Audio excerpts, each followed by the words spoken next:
ये बताइएगा, ये लंडा जो है कहाँ से आता है और ये माल जो है आप किस तरह छांटते कैसे हैं? ब्रांडेड माल जो है उसकी पहचान कैसे करते हैं? ये जो ब्रांडिंग माल है इसकी पहचान ये है, इस पे टैग लगे होते हैं एडिडास का, नाइकी का, गैप कंपनी का, इस तरीके से इसके ऊपर होते हैं। ये माल आता है चाइना से, यूरोप से और इटली से, इस सारे मुल्कों से आता है ये मिक्स। और होते हैं ये पैक बंडल होते हैं, 80 किलो की पैकिंग होती है, 300 किलो की पैकिंग होती है और 45 किलो की पैकिंग होती है। इस तरीके से ये माल आता है। पहले माल बड़ा सस्ता था तो गाहक हमारे से बड़े खुश हो के जाते थे। अब तो हम खुद बहुत परेशान हैं जी।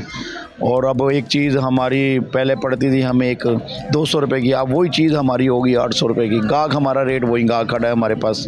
तो इस टाइम तो दुकानदार बहुत परेशान है।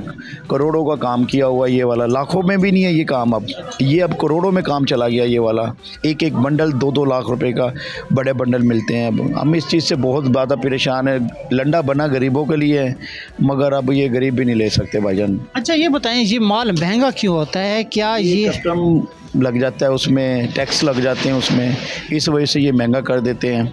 और गवर्नमेंट से यही हमारी इल्तिजा है जी, ये टैक्स छोड़े जाएं, इसको ये गरीबों के लिए बना हुआ है।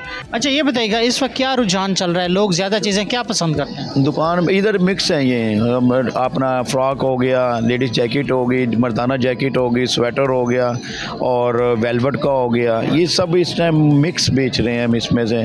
तो मगर जो गाहक बेचारा गरीब आदमी है ना, हम उनको रेट बताते हैं तो गाहक बेचारा गरीब आदमी बड़ा डिस्टर्ब हो जाता है। वो कहता है हमारा लंडे में आने का मतलब क्या है? वो यही बात हो करके बेचारा परेशान हो जाता है। वो कहता है यार ये लंडा है, ये कौन सा कोई वो है। हम कहते हैं यार हमें भी टैक्स लगे हैं तो पीछे से हमने महंगा किया है, तो हमने शौक़ से तो महंगा नहीं किया। तो इस वजह से तो बड़े परेशान हुए पड़े हैं बेचारे। अच्छा ये बताइएगा, इस वक्त जो है मुल्तान में कितने बड़े मराकज़ हैं और क्या समझते हैं कि जो पिछला साल गुजरा है उसके मुकाबले में इस वक्त कीमतें कितनी बढ़ी हैं? जी पिछला साल तो बहुत ही बर्बादी का था जी। हमारा अपना माल काफ़ी रुक गया था, बहुत ज़्यादा माल रुक गया था। इस साल अल्लाह पाक से उम्मीद है इंशाल्लाह। एक तो सर्दी नहीं, अभी दिन की सर्दी नहीं है, गाहक हमारा है दिन की सर्दी का, तो अभी दिन की सर्दी नहीं है। अब इंशाल्लाह रब से दुआ है जी हमारे पिछले साल की भी कसरें निकल जाएं। सब्सक्राइब करें और बेल दबाएं ताकि कोई खबर रह न जाए।